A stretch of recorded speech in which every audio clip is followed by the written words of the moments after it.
Hello and welcome to NovelListen English. Today we embark on a profound journey into Emily Bronte's masterpiece, Wuthering Heights. This is Level 3, the Advanced Edition. We will delve into the complex themes, explore the rich vocabulary, and experience the story with all its original emotional intensity. To truly master this material, I highly recommend downloading the comprehensive PDF worksheet linked in the description below. It includes literary analysis, idiomatic expressions, and advanced comprehension exercises to refine your English skills.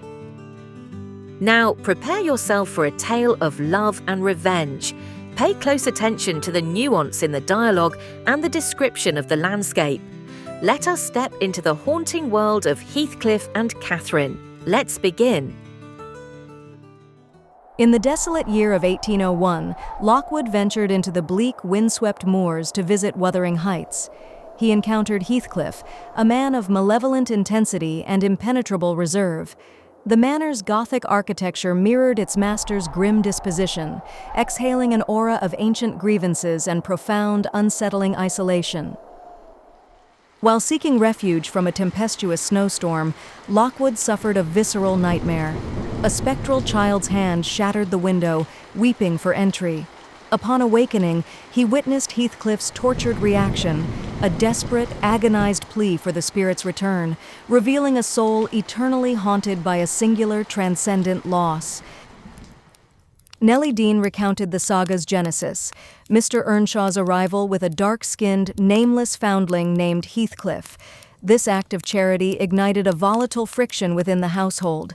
While Earnshaw doted on the interloper, his son Hindley nurtured a toxic resentment, viewing the boy as a threat to his inheritance. Amidst Hindley's growing hostility, a profound, almost supernatural bond fused Catherine and Heathcliff. They sought sanctuary in the untamed wilderness of the moors, their spirits entwining in a shared rebellion. Catherine famously asserted that their essences were identical, a visceral connection that transcended mere human affection or social obligation. Following the patriarch's demise, Hindley ascended as the master of Wuthering Heights, promptly relegating Heathcliff to the status of a menial laborer. Systematically deprived of education and dignity, Heathcliff endured this degradation with silent, simmering fury, sustained solely by his unwavering yet increasingly complicated devotion to Catherine. Seeking a brief escape from their grim reality, Catherine and Heathcliff's surreptitious visit to Thrushcross Grange culminated in disaster. A guard dog's sudden attack forced Catherine into the Lintons' care, initiating a period of convalescence. This prolonged exposure to aristocratic refinement catalyzed a profound cultural and emotional schism between the two companions. Catherine returned to Wuthering Heights unrecognizable, her primordial spirit concealed beneath layers of social etiquette and vanity. This startling metamorphosis into a refined lady alienated Heathcliff, who felt increasingly marginalized by her adherence to decorum.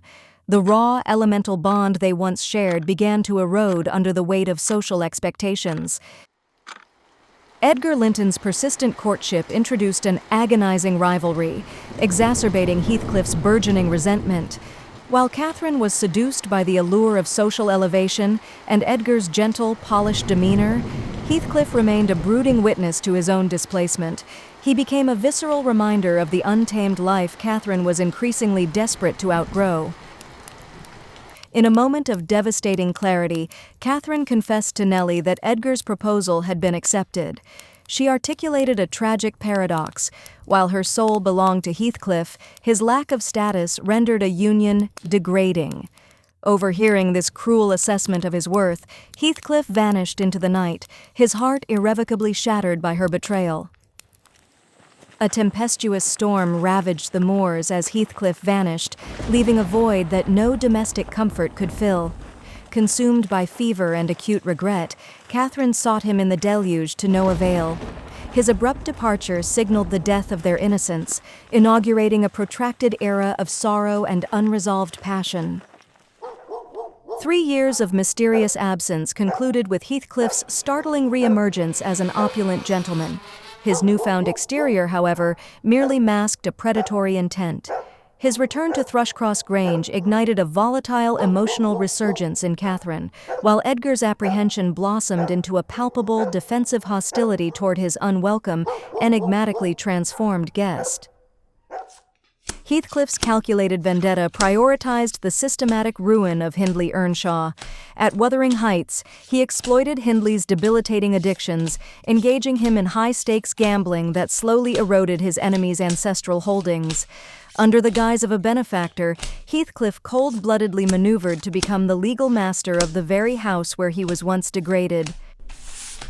The unsuspecting Isabella Linton became a tragic pawn in Heathcliff's labyrinthine scheme for retribution. Captivated by his dark, Byronic allure, she remained oblivious to his profound lack of affection. Recognizing her as Edgar's vulnerable Achilles heel, Heathcliff orchestrated a cynical seduction, weaponizing Isabella's romantic idealism to inflict psychological torment upon her brother. The simmering animosity between Edgar and Heathcliff eventually culminated in a ferocious confrontation. Catherine, caught in this agonizing crossfire, found her mental fortitude crumbling under the weight of their competing demands for loyalty. This domestic warfare decimated the fragile peace of the Grange, precipitating Catherine's catastrophic descent into a profound, feverish melancholy. Confined to her sickbed, Catherine's physical vitality ebbed away, replaced by an obsessive longing for her lost childhood on the moors. Her delirium manifested as a rejection of her present reality, her spirit yearning for a metaphysical reunion with Heathcliff. She existed in a liminal state, caught between a sterile domesticity and an untamed eternal passion. Heathcliff's surreptitious visit to Thrushcross Grange culminated in a devastating final encounter. Their reunion was a tempest of mutual recrimination and transcendent passion. As Catherine's physical vessel faltered, they clung to each other, acknowledging an eternal, metaphysical union that defied the conventional boundaries of mortality and social propriety. That fateful night, Catherine surrendered to the encroaching shadows after giving birth to a daughter. Her departure left Edgar Linton entombed in a silent, paralyzed grief. The woman who personified the untamed spirit of the moors had vanished, leaving a legacy of shattered hearts and an unresolved, haunting void. Upon learning of Catherine's demise, Heathcliff's sorrow manifested as a feral, ontological agony. He did not seek her peace. Instead, he invoked a curse, imploring her restless spirit to haunt him until his own end. He bellowed into the tempest, asserting that existence was intolerable without his soul's counterpart. Catherine was interred in a solitary grave situated at the precipice of the moors, a location reflecting her dual existence. While Edgar's mourning was characterized by quiet, dignified despair, Heathcliff's grief was a subterranean fire. He remained a predatory shadow, his life now tethered solely to the prospect of a spectral reunion. Replace the text with this. Amidst the suffocating gloom of Catherine's passing, Isabella orchestrated a perilous escape from Heathcliff's domestic tyranny. Fleeing into the freezing deluge, she abandoned the moors' oppressive legacy. She sought sanctuary in the south, carrying with her the unborn Linton, forever severing her ties to the dark machinations of Wuthering Heights. 12 years of relative tranquility passed at Thrushcross Grange, where the younger Catherine was raised in a cloistered environment. Her father, Edgar, attempted to insulate her from the corrosive legacy of Wuthering Heights. Yet, she possessed an inherent, irrepressible curiosity, a latent echo of her mother's wild spirit, longing to explore the enigmatic moors that lay beyond her gilded cage. Upon Isabella's demise, her sickly son Linton was delivered into Heathcliff's callous custody. Heathcliff perceived the boy not with paternal affection, but as a crucial instrument of legal usurpation. He intended to orchestrate a union between Linton and young Cathy, thereby ensuring that the Linton estate would ultimately be subsumed into his own expanding empire of retribution. Driven by a romanticized sympathy for her cousin's perceived frailty, Cathy engaged in a surreptitious correspondence with Linton.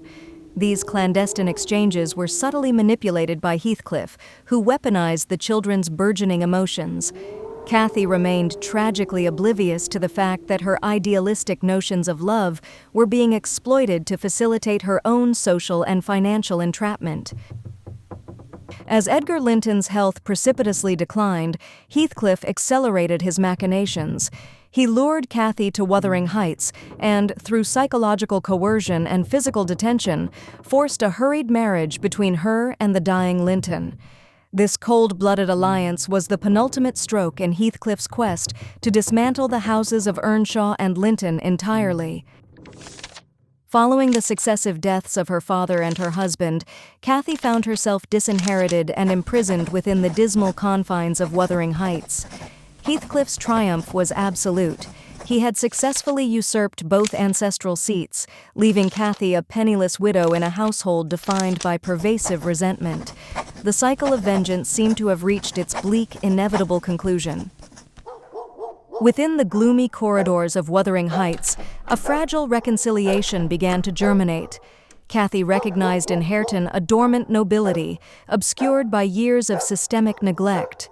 As she initiated his intellectual awakening through shared literature, their mutual animosity dissolved, replaced by a profound, redemptive affection that signaled the impending collapse of Heathcliff's era of discord. As the younger generation's love flourished, Heathcliff's psychological tether to the material world began to atrophy. He became increasingly consumed by a transcendental obsession, claiming to perceive Catherine's spectral presence in every shadow and gust of wind. His vengeful impulse was superseded by an irresistible yearning for an ontological reunion with his lost soulmate. The cycle of retribution reached its quietus when Nellie Dean discovered Heathcliff's lifeless form, his countenance illuminated by a hauntingly triumphant smile. He had seemingly willed his own departure from the mortal coil, surrendering to the elements. His demise marked the end of a protracted domestic tyranny, leaving the estate to those he had once sought to destroy. With the usurper's death, the ancestral estates were restored to their rightful heirs. Kathy and Hareton's impending union promised a synthesis of the Earnshaw and Linton lineages, effectively purging the houses of their toxic legacies. The moors, once a theater of pathological passion, were transformed into a landscape of burgeoning hope and domestic stability. Heathcliff was interred beside Catherine, fulfilling his singular macabre desire for eternal proximity. Local folklore persists, suggesting that their unquiet spirits continue to traverse the moors during tempestuous nights. Yet, for the living, the atmosphere is one of profound tranquility, as the turbulent ghosts of the past are finally subsumed into the timeless silence of the earth. You have reached the end of this profound journey.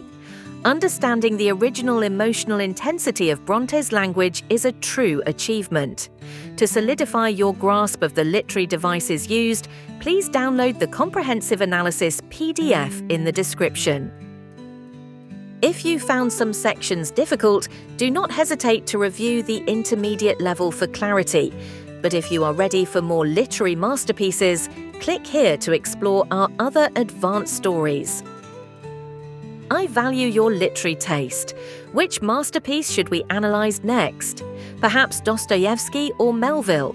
Please suggest a classic novel you would like to hear in advanced English below. Thank you for joining me in this literary exploration. Subscribe to NovelListen English to continue your journey through the world's greatest stories. Until next time, goodbye.